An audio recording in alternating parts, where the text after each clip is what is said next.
এটা হলো ঝাটকা মাছ দিয়ে কচুর গাঠির ঝোল। আর এই ঝাটকা মাছ দিয়ে কচুর গাঠির ঝোলটা কীভাবে রান্না করলাম আপনাদের সাথে শেয়ার করব।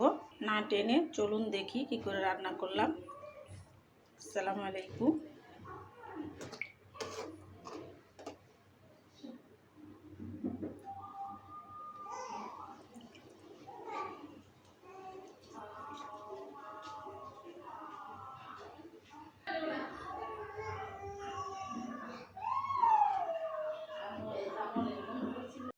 এই তরকারি কে খাইবো আনিকা? হ্যাঁ, মাছ কে খাইবো? তুমি খাইবা? ওরে বাবা, ওরে বাবা, মেয়ে মানুষ বলতে এটা যে বাজার সদাই নিয়ে আসলে দৌড় আসে। ছি ছি ছি ছি, দোয়ানা। এটা এটা তুমি খাবা? এটা রান্না করে দিতেইব। আচ্ছা, থ্যাংক ইউ, থ্যাংক ইউ। যাও যাও, আম্মুর কাছে যাও, যাও জাডু আছে, যাও যাও। কি দাদা? ও জাডা, ও জাডা, বড় ছেলে আসছে, ডাক্তার চাই জাডা। মাছগুলো এখন কুটে নিব। এই মাছের মধ্যে কিন্তু দুই রকমের মাছ আছে। এটা হলো ছেলে মাছ আর এটা হলো মেয়ে মাছ। দেখেন, ছেলে মাছটা একটু লম্বা আর মেয়ে মাছটা একটু গোল। তো অনেকে বুঝে আনতে পারে না। এটা কিন্তু তেল হবে বেশি আর এটা হবে মাংস বেশি। তো আমি কেটে বেছে নিতেছি, তোমাদের সাথে সম্পূর্ণ ভিডিওটাই শেয়ার করতেছি। তো আমার ভিডিওর নামটি দেখবেন আর এরকম বুঝে শুনে বাজার করে আনিয়ে রান্না করবেন।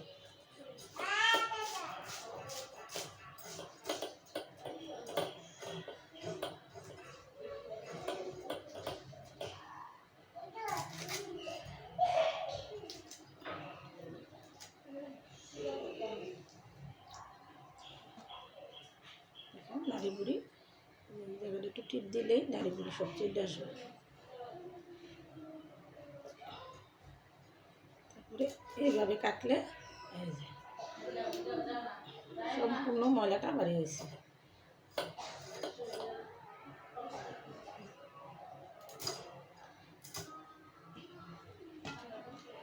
ছেলে মাছটা উল্টে নেব।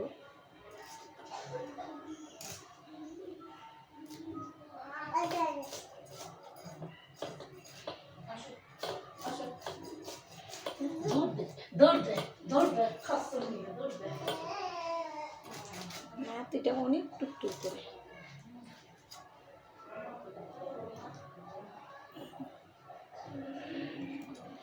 এভাবে টিপ দিলেই নাড়ি বুড়িগুলো বাড়ি আসবে।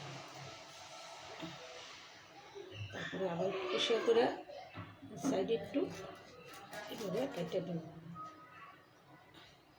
হয়ে গেল মাছ কাটা। এভাবে মাছ কাটতে হবে।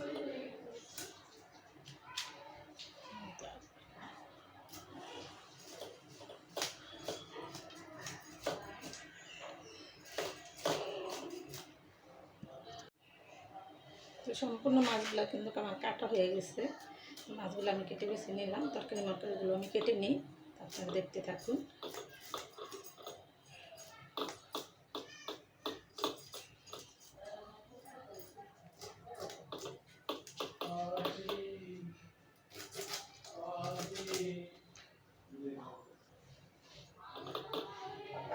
সবসময় মাছের এই জায়গাটা কাটলে মাছটার তেলটা বাড়িয়ে যাবে, ময়লাটা বেরিয়ে যাবে। আর একটু বরফ বরফ আছে, একটু টিপ দিয়ে বার করতে হবে।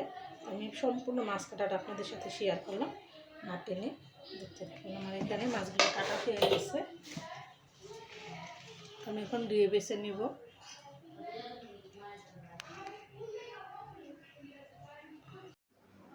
তো কুটা বাছা শেষ করে চলে আসলাম রান্নায়। আমি গাড়িগুলো এখানে ধুয়ে পরিষ্কার করে নিয়েছি কেটে। আর নিয়েছি কাঁচামরিচ, পেঁয়াজ, আদা রসুন বাটা, মরিচ বাটা। আর এখানে আমার মাছগুলো কুটা হয়ে গেছে, পরিষ্কার করে নিয়েছি। আমি এখন এটাতে নুন হলুদ মেখে নিব। আমি মশলাটা একটু ব্লেন্ড করে নিব। মরিচ, পেঁয়াজ দিয়ে দেবো, শুকনো মরিচ বাটা, আদা রসুন বাটা, 1.5 চামচ আদা রসুন বাটা দিয়ে দিলাম। মাছে দিয়ে দেবো কিছুটা নুন, হলুদের ফাঁকি দিয়ে মাছটা মেখে নেব।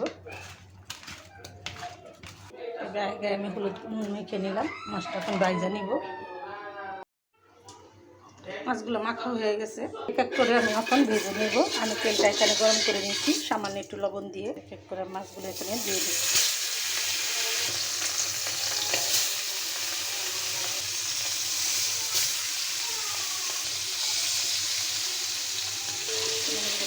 দিয়ে দিব এক এক করে।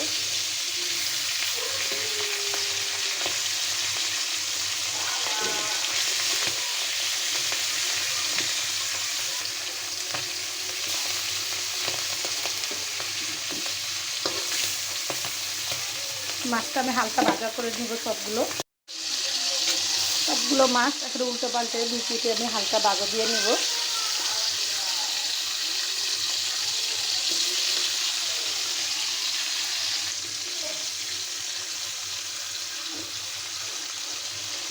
আমি চুলা আঁচ কমিয়ে রান্না করি, আর আপনাদের সতর্কবাণী দিয়ে থাকি, চুলা আঁচ কমিয়ে রান্না করবেন, দুর্ঘটনা এড়িয়ে চলবেন, বেঁচে যাবে হাজার হাজার জীবন, বেঁচে যাবে লাখ লাখ টাকা। আমার এই সতর্কবাণী আপনারা মেনে চলবেন, চুলা থেকে একটু দূরে সরে রান্না করবেন।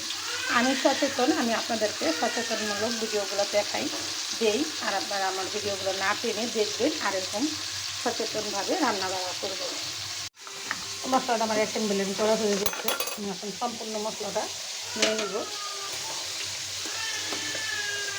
আমার ভাজা হয়ে গেছে, যে কড়াইতে আমি মাছটা ভাজলাম সেই কড়াইতে আমি তরকারিটা রান্না করবো, আর সম্পূর্ণ মশলাগুলো আমি এখন দিয়ে দিব।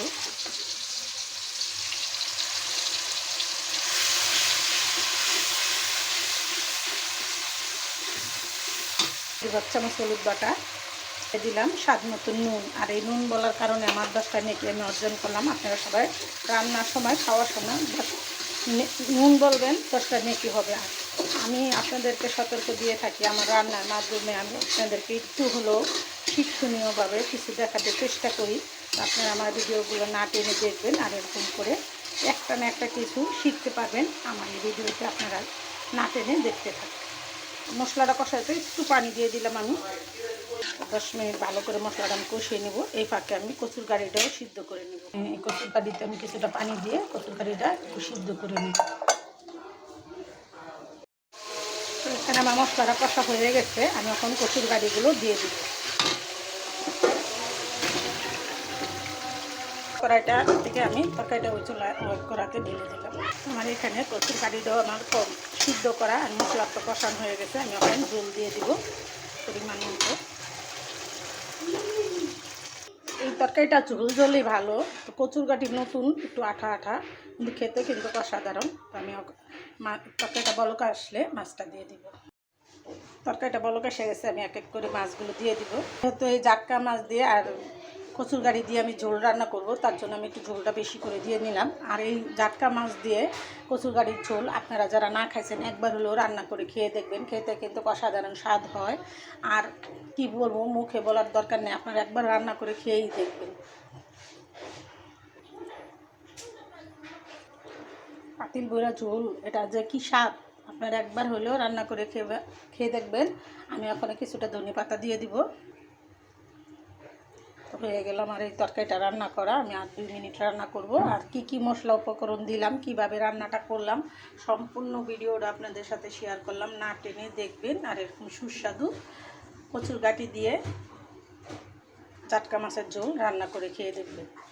দেখেন আমি একদম কড়াই টুবু করে ঝোল দিছি, একদম এটা আমার ঝোল হবে। তো আর 2 মিনিট রান্না করলে আমার রান্নাটা হয়ে যাবে। তো আপনাদের সাথে শেয়ার করলাম, আর ভিডিওটা না টেনে দেখতে থাকুন।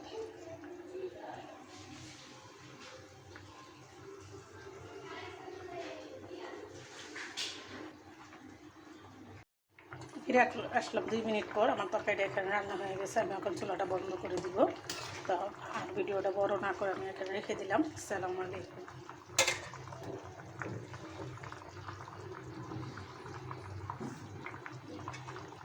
তরকারিটা দেখতে যেমন খেতে কিন্তু অসাধারণ স্বাদ হবে।